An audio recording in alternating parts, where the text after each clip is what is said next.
আসসালামু আলাইকুম, স্বাগত জানাচ্ছি RTV দুপুরের সংবাদে। পুরোটা সংবাদে আপনাদের সাথে রয়েছে নুসরাত সুজানা। বাংলাদেশের 23তম রাষ্ট্রপতি পদে বিএনপির প্রার্থী হিসেবে মির্জা ফখরুল ইসলাম আলমগীরের নাম ঘোষণা করা হয়েছে। দুপুরে সচিবালয়ে প্রধানমন্ত্রীর কার্যালয়ের সামনে দলের জাতীয় স্থায়ী কমিটির বৈঠক থেকে বের হয়ে সাংবাদিকদের এ তথ্য জানান বিএনপির সিনিয়র যুগ্ম মহাসচিব রুহুল কবির রিজভী। বলেন, রাষ্ট্রপতি পদে প্রার্থী হওয়ার কারণে দলের মহাসচিব ও জাতীয় স্থায়ী কমিটির সদস্য পদ থেকে পদত্যাগ করেছেন মির্জা ফখরুল। বিএনপির মহাসচিব পদে কাকে নির্বাচিত করা হয়েছে, সাংবাদিকদের এমন প্রশ্নের জবাবে রিজভী বলেন, এ বিষয়ে আলোচনা চলছে। বাংলাদেশ জাতীয়তাবাদী দলের রাষ্ট্রপতি প্রার্থী হয়েছেন দলের সংগ্রামী মহাসচিব মির্জা ফখরুল ইসলাম আলমগীর। দলের সম্মানিত চেয়ারম্যান এবং গণপ্রজাতন্ত্রী বাংলাদেশ সরকারের প্রধানমন্ত্রীর সাথে বৈঠকে এই সিদ্ধান্ত গৃহীত হয়েছে এবং তিনি প্রার্থী হওয়ার সাথে সাথে বাংলাদেশ জাতীয়তাবাদী দলের মহাসচিব এবং জাতীয় স্থায়ী কমিটির সদস্য পদ থেকে পদত্যাগ করেছেন। দর্শক, সচিবালয়ে আছেন সহকর্মী শামীম চৌধুরী, সরাসরি যুক্ত হচ্ছেন তিনি আমাদের সাথে। শামীম, বিএনপির রাষ্ট্রপতি প্রার্থী মির্জা ফখরুল ইসলাম আলমগীর মনোনয়নপত্র জমা দিতে কখন নির্বাচন কমিশনে যাবেন এবং মির্জা ফখরুল দল থেকে পদত্যাগ করায় তার স্থানে কারা আসছেন, এ ব্যাপারে কিছু জানতে পেরেছেন কিনা?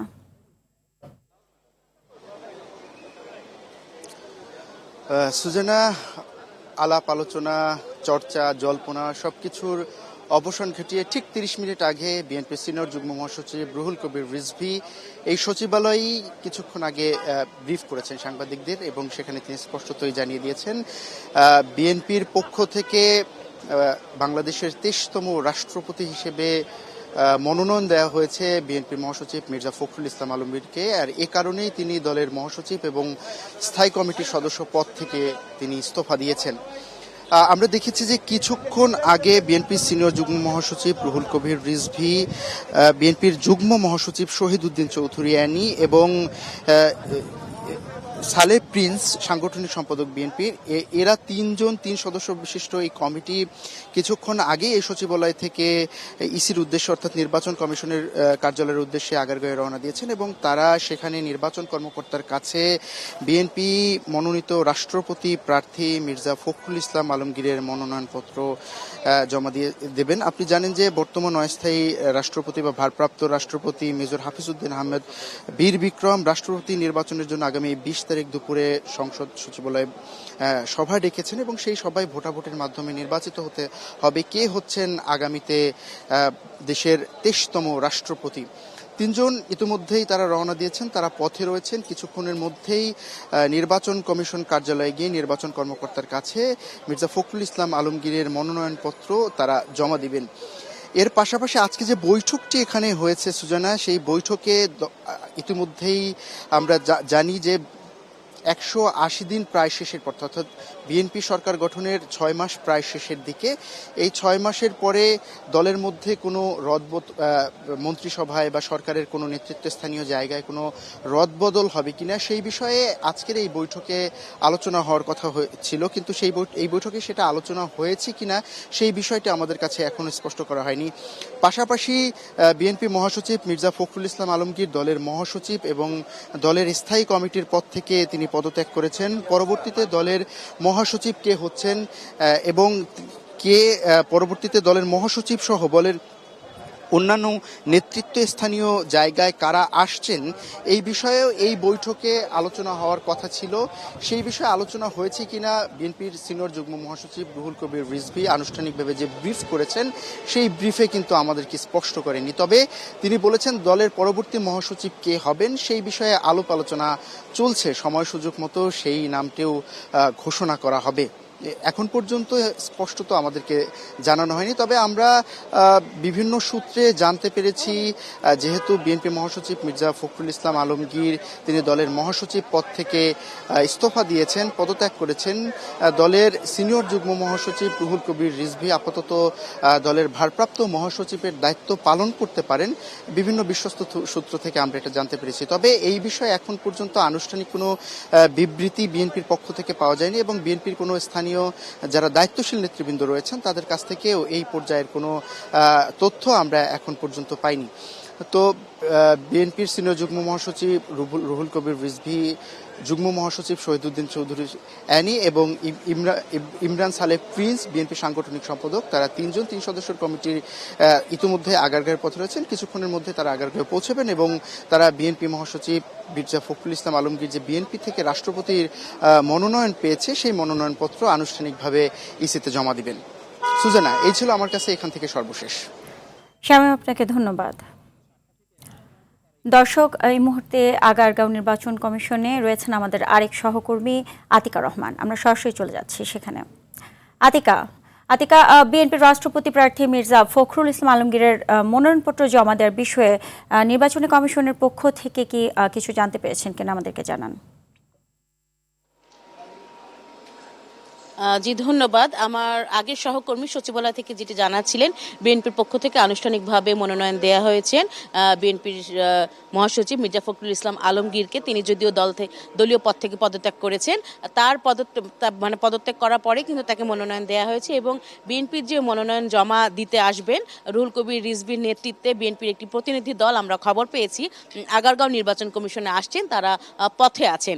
এখানেও কিন্তু নির্বাচন কমিশনের সব রকম প্রস্তুতি আছেন। প্রধান নির্বাচন কমিশনার, যিনি রাষ্ট্রপতি নির্বাচনের কর্তা, তিনি সেই মনোনয়নপত্রটি জমা নেবেন এবং এখানে যে সভাকক্ষে জমা নেওয়া হচ্ছে, এর আগে জামাত এবং এনসিপির প্রতিনিধি দল অলি আহমেদের যে মনোনয়ন সেটি জমা দিয়ে গেছেন, একইভাবে গ্রহণ করবেন প্রধান নির্বাচন কমিশনার। এখানে নির্বাচন কমিশনের সব ধরনের প্রস্তুতি আছে এবং আমরা যেটি শুনেছিলাম যে দুটি মনোনয়নপত্র আসলে বিএনপি নিয়েছিল বিএনপির পক্ষ থেকে, কিন্তু তারা জমা দেবেন একটি মনোনয়নপত্র মির্জা ফখরুল ইসলামের পক্ষ থেকে।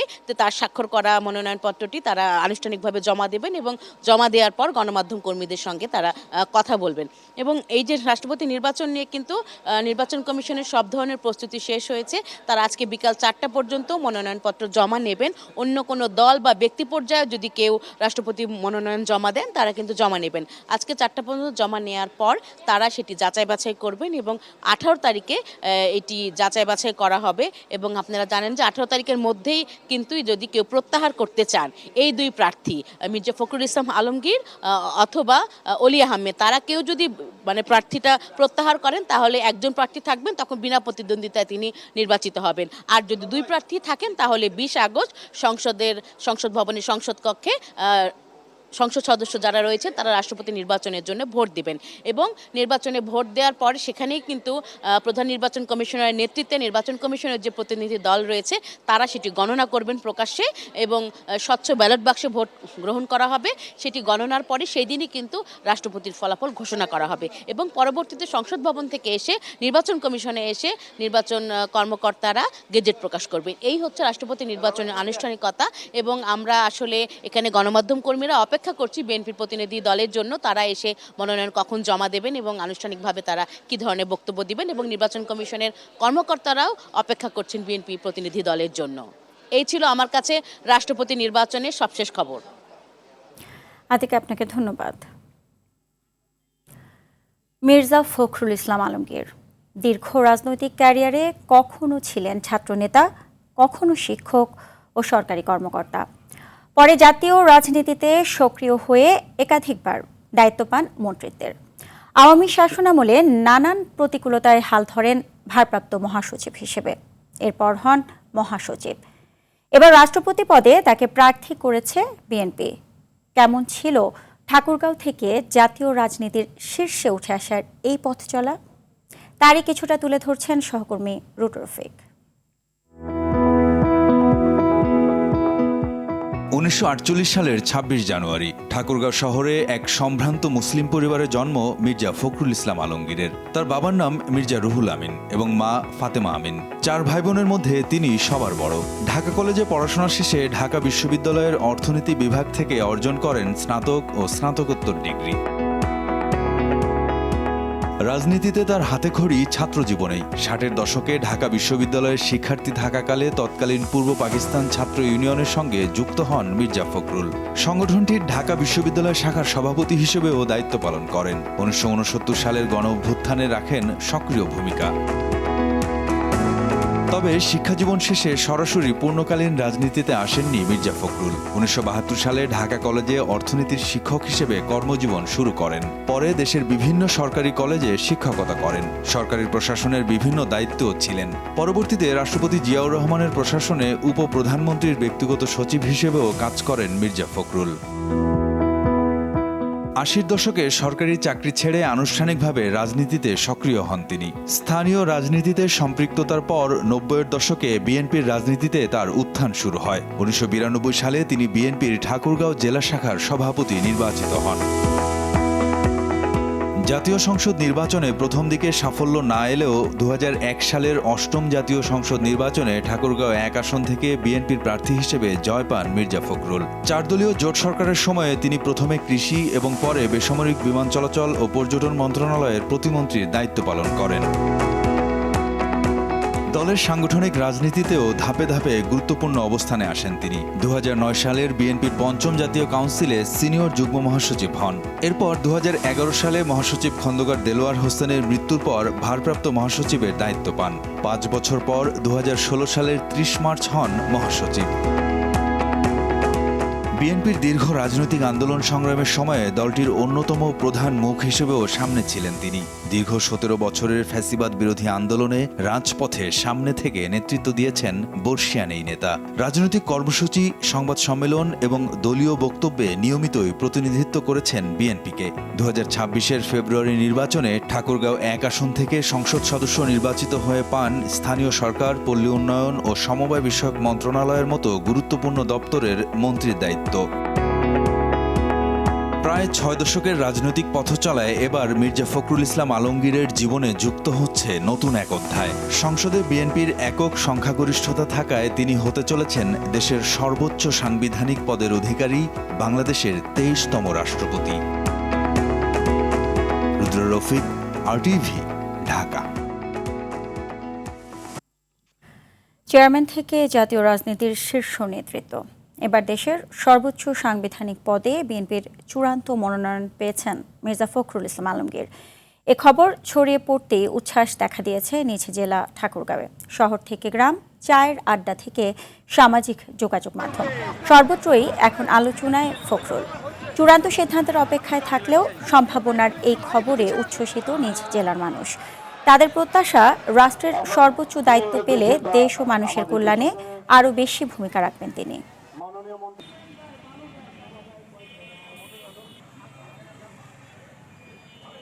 আমরা এটা গর্ববোধ করি ঠাকুরগাঁওবাসী যে স্যার যদি রাষ্ট্রপতি হয় আলহামদুলিল্লাহ অনেক ভালো হবে। এই দেশের মানুষ, এই ঠাকুরগাঁওয়ের মানুষ খুব ভালোবাসে ওনাকে। উনি রাষ্ট্রপতি হলে ভালো হবে ঠাকুরগাঁওয়ের লোকের। উনি রাষ্ট্রপতি হোক এবং উনি ভালোভাবে দেশ চালাক, এটাই আমরা চাই। রাষ্ট্রপতি নির্বাচনে 11 দলীয় ঐক্যের প্রার্থী হিসেবে এলডিপির চেয়ারম্যান ডক্টর কর্নেল অবসরপ্রাপ্ত অলি আহমদের মনোনয়নপত্র জমা দেওয়া হয়েছে।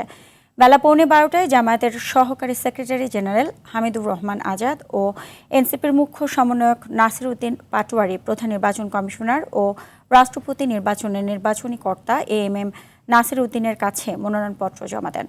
এরপর সাংবাদিকদের হামিদুর রহমান বলেন, বিএনপি রাষ্ট্রপতি নির্বাচনের জন্য প্রার্থী সংকটে ভুগছে এবং দলীয় বৈঠক সচিবালয়ে করা সমীচীন নয়। দুপুর 2টার দিকে রাষ্ট্রপতি পদে প্রার্থীর মনোনয়নপত্র জমা দিতে বিএনপির প্রতিনিধি দল নির্বাচন কমিশনে আসবে। বিকেল 4টা পর্যন্ত রাষ্ট্রপতি নির্বাচনে মনোনয়নপত্র জমা দেওয়া যাবে। মনোনয়নপত্র বাছাই হবে 16 আগস্ট। প্রত্যাহারের শেষ দিন 18 আগস্ট। ভোট গ্রহণ হবে 20 আগস্ট জাতীয় সংসদের সংসদ কক্ষে। 349 জন সংসদ সদস্য এই নির্বাচনে ভোটার। শীর্ষ পর্যায়ের সেখান থেকে ডক্টর কর্নেল অলি আহমদকে আমরা মনোনয়ন দিয়েছি। বাংলাদেশের গণতন্ত্র চর্চার নতুন ধারা আমরা সৃষ্টি করতে চাই। তা আমরা এখানে জিতবো কি হারবো এটা নয়, আমরা প্রতিদ্বন্দ্বিতা ছাড়া কোনো নির্বাচন হোক এটা আমরা চাই না। স্যাভরন মেটা সহ আমেরিকার শীর্ষ 25টি বিনিয়োগকারী প্রতিষ্ঠানের 50 জন শীর্ষ কর্মকর্তার সঙ্গে বৈঠক করছেন প্রধানমন্ত্রী তারেক রহমান। বৈঠকে বেসরকারি খাতের নেতৃত্বে শক্তিশালী অর্থনীতি গড়ে তোলার আহ্বান জানিয়েছেন প্রধানমন্ত্রী তারেক রহমান। বৈঠক শেষে সাংবাদিকদের কাছে বিস্তারিত তুলে ধরেন প্রধানমন্ত্রীর কার্যালয়ের মুখপাত্র মাহদি আমিন। বলেন, ইউএস বাংলা বিজনেস কাউন্সিলের সঙ্গে ফলপ্রসূ বৈঠক হয়েছে। ব্যবসায়ীরা বাংলাদেশে বিনিয়োগে আগ্রহী বলেও জানান তিনি। এ সময় 2034 সালের মধ্যে বাংলাদেশ $1 ট্রিলিয়ন অর্থনীতিতে পৌঁছাবে বলে আশাবাদ ব্যক্ত করেন ইউএস চেম্বার অব কমার্সের সভাপতি অতুল কেশব। এখানে কিভাবে বাংলাদেশে বিনিয়োগ আরও বাড়ানো যায়, ব্যবসা বাণিজ্য সম্প্রসারণ করা যায়, অর্থনৈতিক অগ্রযাত্রা বাংলাদেশ যুক্তরাষ্ট্রের সম্পর্ক আরও স্থিতিশীল এবং আরও দীর্ঘায়িত করা যায়, কিভাবে বাংলাদেশে কর্মসংস্থান তৈরি করা যায় এবং সরকারের বিভিন্ন ম্যানিফেস্টোতে যে পলিসিগুলো রয়েছে এগুলো বাস্তবায়নে আমেরিকার প্রাইভেট সেক্টর থেকে কিভাবে ভূমিকা রাখা যায় এগুলো নিয়ে বিস্তারিত আলোচনা হয়েছে। মামলার জট কমানো এবং জামিন প্রক্রিয়া আরও সহজ ও স্বচ্ছ করতে 28 জেলায় ইবেল বন্ড পদ্ধতি চালু করেছে আইন মন্ত্রণালয়। সকালে সচিবালয়ে চতুর্থ পর্যায়ে 12 জেলায় অনলাইন ই-বেল বন্ড পদ্ধতি উদ্বোধন করেন আইনমন্ত্রী মোহাম্মদ আসাদুজ্জামান। এ সময় তিনি বলেন, এ পদ্ধতির মাধ্যমে বিচারপ্রার্থীদের ভোগান্তি দূর হবে। সরকার হয়রানিমুক্ত আইনের শাসন প্রতিষ্ঠা করতে চায় জানিয়ে আইনমন্ত্রী আরও বলেন, মামলার দ্রুত নিষ্পত্তিতে ভালো পারফরম্যান্স করা জেলাগুলোকে উৎসাহিত করতে পুরস্কার দেওয়া হবে। অনেক সময় আসামিরা জামিনের মুক্তি পাওয়ায় অপরাধের সংখ্যা বাড়ায় বিচার ব্যবস্থা আরও কার্যকরের উপর গুরুত্ব দিয়েছে বলেও জানান আসাদুজ্জামান। বলেন, বছরের পর বছর মামলা ঘুরলে সরকারের বিপুল অর্থ খরচ হয়। আগে 16টির সাথে এই ইবেল বন্ড কর্মসূচিতে আমাদের আরও 12টি জেলা সংযুক্ত হলো। এই সংযুক্তিতে আমরা অংশগ্রহণ করতে পেরে আমরা নিজেদেরকে গর্বিত মনে করছি, ধন্য মনে করছি। আমরা বিশ্বাস রাখি আপনাদের সহযোগিতায় আমরা এই কর্মসূচিকে জনগণের দোরগোড়ায় পৌঁছে দিতে পারব। ভয়াবহ লোডশেডিংয়ের কবলে সারা দেশ। সবচেয়ে বেশি লোডশেডিং হচ্ছে গ্রামাঞ্চলে, তবে শহরগুলোতেও লোডশেডিংয়ে জনজীবনে দুর্ভোগ নেমে এসেছে। দিনে ও রাতে বারবার বিদ্যুৎ চলে যাওয়ায় ভোগান্তিতে পড়েছেন বাসিন্দারা। বিশেষ করে শিশু, বয়স্ক ও অসুস্থদের দুর্ভোগ বেড়েছে। বাসাবাড়ির পাশাপাশি ব্যবসা বাণিজ্য, শিক্ষার্থীদের পড়াশোনা ও বিভিন্ন প্রতিষ্ঠানের স্বাভাবিক কার্যক্রম ব্যাহত হচ্ছে।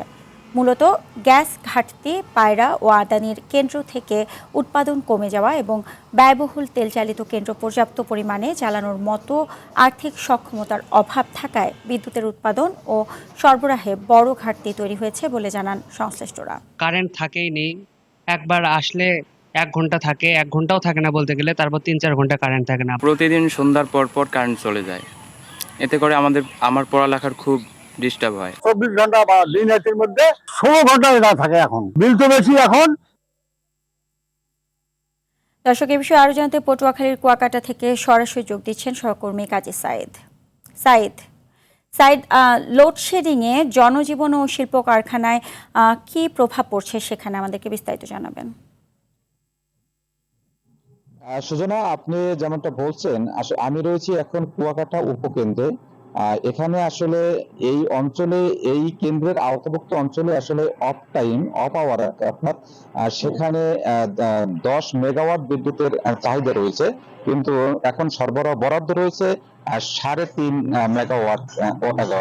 আর পিক আওয়ারে রয়েছে 12 মেগাওয়াট, কিন্তু সেখানে বরাদ্দ রয়েছে 5 মেগাওয়াট, যার কারণে কিন্তু আসলে এই লোডশেডিং দিতে বাধ্য হয়েছে। এবং আজকের কথা যদি বলি, আজকে সকাল 7:45 সময় কিন্তু বিদ্যুৎ চলে গেছে। এরপরে কিন্তু 12:35 সময় বিদ্যুৎ এসে 5 মিনিট ছিল। এরপরে এই উপকেন্দ্রের কিছু সমস্যা থাকার কারণে কিন্তু প্রায় 1 ঘন্টার মতো আবার পিছিয়ে গেছে, তারপরে কিন্তু এখন রয়েছে। আর এর কারণে কিন্তু আসলে সবচেয়ে বেশি ক্ষতিগ্রস্ত হচ্ছে বিশেষ করে বরফ কলগুলো, তাদের উৎপাদন, স্বাভাবিক যে উৎপাদন ছিল সেটি ব্যাহত হচ্ছে, যার কারণে কিন্তু মাছ ধরার ট্রলারগুলো সমুদ্রে যেতে পারছে না। আর বিশেষ করে সবচেয়ে বেশি ক্ষতিগ্রস্ত হচ্ছে পর্যটন সংশ্লিষ্ট ব্যবসায়ীরা, তারা রয়েছে এক ধরনের ভোগান্তিতে। তো এখন এই অঞ্চলের মানুষ, বিশেষ করে পর্যটন সংশ্লিষ্ট ব্যবসায়ী এবং মৎস্য ব্যবসায়ীদের দাবি রয়েছে যে আসলে এই কুয়াকাটা অঞ্চলে বিদ্যুতের যে চাহিদা রয়েছে, সেই চাহিদা এখন যে বরাদ্দ পায়, সেই বরাদ্দ আসলে বাড়ানো উচিত। যার কারণে আসলে এই মৎস্য সম্পদকে রক্ষার জন্য এবং পর্যটন শিল্পকে ধরে রাখার জন্য বিদ্যুতের চাহিদা বৃদ্ধি করার দাবি রয়েছে সকলের। আর আরেকটি কথা বলে রাখি, সেটি হচ্ছে যে এই ঘন ঘন লোডশেডিং কারণে কিন্তু আসলে বাসাবাড়ির যে ইলেকট্রিক যে যন্ত্রপাতি আছে তা কিন্তু আসলে মারাত্মকভাবে ক্ষতিগ্রস্ত হচ্ছে। এক ধরনের বলা যায় যে মানুষ আসলে চরম ভোগান্তির মধ্যে রয়েছে এবং যারা বিদ্যুৎ সংশ্লিষ্ট যে কর্মকর্তারা রয়েছে তারা কিন্তু আসলে এক ধরনের রোষানলে রয়েছে সাধারণ মানুষ আসলে এই চাহিদার চেয়ে বরাদ্দ কম, সেই বিষয়টা কিন্তু আসলে মানতে রাজি না। তারা কিন্তু আসলে। ধন্যবাদ আপনাকে। বন্ধ কারখানা চালু সহ দেশের অর্থনীতি এগিয়ে নিতে সরকার ঘোষিত প্রণোদনা প্যাকেজ এবং নীতি সহায়তা বাস্তবায়নে ধীর গতিতে হতাশ উদ্যোক্তারা। আইনের অজুহাতে কোনো উদ্যোক্তা যেন ঋণ থেকে বঞ্চিত না হয় সেজন্য কেন্দ্রীয় ব্যাংকের প্রতি আহ্বান জানিয়েছে এফবিসিসিআই। তবে আর্থিক সহায়তা পেতে ব্যাংক ও গ্রাহকের মধ্যে আস্থা বাড়ানোর তাগিদ কেন্দ্রীয় ব্যাংকের। আরও জানাচ্ছেন তৌহিদুর রহমান। অর্থনীতিতে বিরাজমান স্থবিরতা কাটিয়ে তুলতে গত 23 মে 60,000 কোটি টাকার প্রণোদনা প্যাকেজ ঘোষণা করে বাংলাদেশ ব্যাংক, যেখানে 41,000 কোটি টাকা হবে পুনঃ অর্থায়ন তহবিল, যা আসবে তফসিলি ব্যাংক থেকে, আর বাকিটা যোগান দেবে কেন্দ্রীয় ব্যাংক। কিন্তু 29 জুলাই এক প্রজ্ঞাপনে প্রণোদনা প্যাকেজ বা অন্য কোনো নীতি সহায়তা পেতে সংশ্লিষ্ট ব্যাংকের বিরুদ্ধে দায়ের করা সব ধরনের মামলা প্রত্যাহারের শর্ত জুড়ে দেয় কেন্দ্রীয় ব্যাংক। ব্যবসায়ীরা বলছেন, নতুন এই শর্তের কারণে পুরো প্রণোদনা প্যাকেজ ও নীতি সহায়তার বাস্তবায়ন চ্যালেঞ্জের মুখে পড়েছে। টাকাটা যাতে অপচয় না হয়, টাকাটা যাতে লুটপাট না হয়, সেটিকেও খেয়াল রাখতে হবে। আবার যাতে টাকাটা যাকে আপনি দিতে চাচ্ছেন তার হাতে যেন পৌঁছায়, মানে আইনের বেড়াজালে যেন রাস্তায় কোনো প্রতিবন্ধকতা না হয়। একটা ফ্যাক্টরি 10 বছর চলতেছে, 15 বছর চলতেছে, 20 বছর চলতেছে, এখন আপনি তাকে সহযোগিতা করার হাত বাড়াইছেন। হাত বাড়ায় যদি আপনি আবার তাকে বলেন যে তোমার ওই জায়গা জমি দেওয়া আছে লোনে, এখন এই জামানত তোমাকে আরও জায়গা জমি দিতে হবে, আরও করতে হবে, তাহলে আমরা তোমাকে লোন দেবো, নাহলে দেবো না, তাহলে তো আর এর কাজ হলো না, তাহলে আপনার উদ্দেশ্যটাই বৃথা। প্যাকেজ বাস্তবায়নে ব্যাংক ও গ্রাহকের সমঝোতার তাগিদ দিয়েছেন বাংলাদেশ ব্যাংকের মুখপাত্র। যখন একজন গ্রাহক তার ব্যাংক অথবা কেন্দ্রীয় ব্যাংকের বিরুদ্ধে মামলা দায়ের করেন, তখন এটা সহজে প্রতীয়মান হয় যে তাদের মধ্যে সম্পর্কটা মধুর না। অতএব মধুর সম্পর্ক ছাড়া স্মুথলি ব্যবসা কর্মকাণ্ড পরিচালনা করবেন, সেটা গ্রহণযোগ্য না। আমরা এই জন্যই বলেছি, আগে আপনার সাথে আমাদের সম্পর্কটা স্থিতিশীল হোক, স্বাভাবিক হোক, তারপর আপনি আমাদের কাছে নীতিগত সহায়তার জন্য বা আর্থিক সহায়তার জন্য আবেদন করবেন। এদিকে দ্রুত সময়ে প্রণোদনা প্যাকেজ বাস্তবায়নের মাধ্যমে এগিয়ে যাবে বলে আশা সোনালী ব্যাংকের প্রধান নির্বাহীর। অনেকেই আমাদের সাথে যোগাযোগ করছে, যাদের বন্ধ আছে ব্যবসা বাণিজ্য চালু করার জন্য, তারা আসছে, ব্যাংকে আসছে, অনেকে আবেদন দিচ্ছে। তো সেগুলো বাংলাদেশ ব্যাংকের যে গাইডলাইন আছে, সেই গাইডলাইন অনুযায়ী সেগুলো ট্রিটমেন্ট দেওয়া হবে। চলতি বছরের জুনে বেসরকারি খাতে ঋণ প্রবৃদ্ধি অর্জিত হয়েছে মাত্র 4.47%। 2022-23 অর্থ বছরে জিডিপিতে বেসরকারি বিনিয়োগ ছিল 24.18%। গত অর্থ বছর শেষে তা কমে দাঁড়িয়েছে মাত্র 21.53%। তৌহিদুর রহমান, RTV, ঢাকা। মালয়েশিয়ায় বিশেষ অভিযানে 460 বাংলাদেশি সহ 1000-এর বেশি বিদেশি নাগরিককে আটক করা হয়েছে। গত সোমবার ও মঙ্গলবার দেশ জুড়ে আবাসিক এলাকা ও বিদেশিদের বসবাস বেশি এমন স্থানে অভিযান চালায় দেশটির অভিবাসন বিভাগ। এ সময় 3307 জনের কাগজপত্র যাচাই করা হয়। আটক 1043 জনের মধ্যে 880 জন পুরুষ ও 163 জন নারী। বাংলাদেশিদের মধ্যে 369 জন পুরুষ এবং 91 জন নারী রয়েছেন।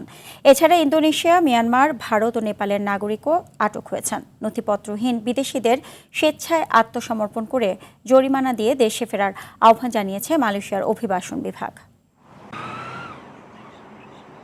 মাদারীপুরে ন্যাশনাল লাইফ ইন্স্যুরেন্স কোম্পানি লিমিটেডের দাবি পরিশোধ পুরস্কার বিতরণ ও উন্নয়ন সভা অনুষ্ঠিত হয়েছে। সকালে জেলা শিল্পকলা একাডেমিতে আয়োজিত অনুষ্ঠানে কোম্পানির গ্রাহকদের বিভিন্ন দাবির টাকা পরিশোধ করা হয়।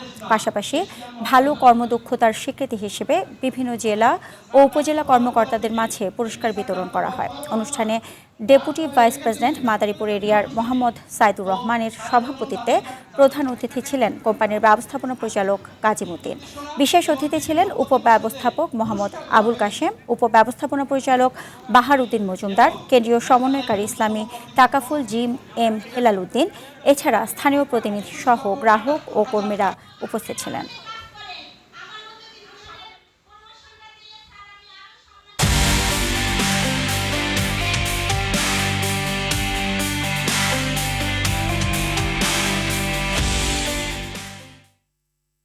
আইডিএলসি পরিবর্তনের পথে বাংলাদেশ।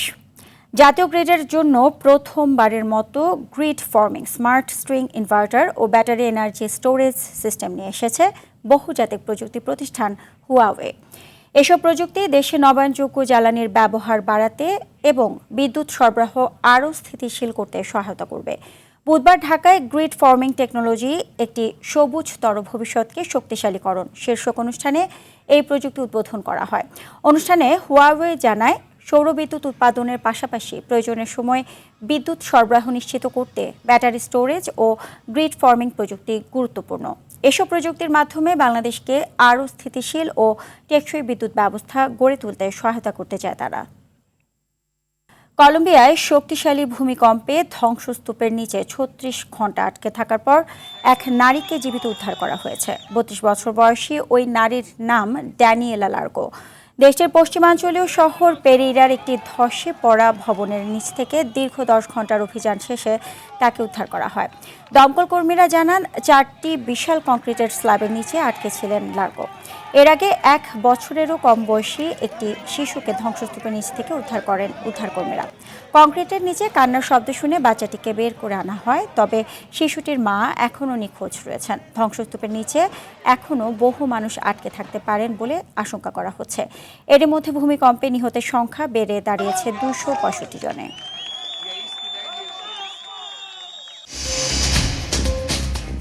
দুপুরের সংবাদে পর্যন্তই। জেলা সংবাদ বিকেল 5:15 দেখার আমন্ত্রণ রইল। এতক্ষণ সাথে থাকার জন্য সবাইকে ধন্যবাদ।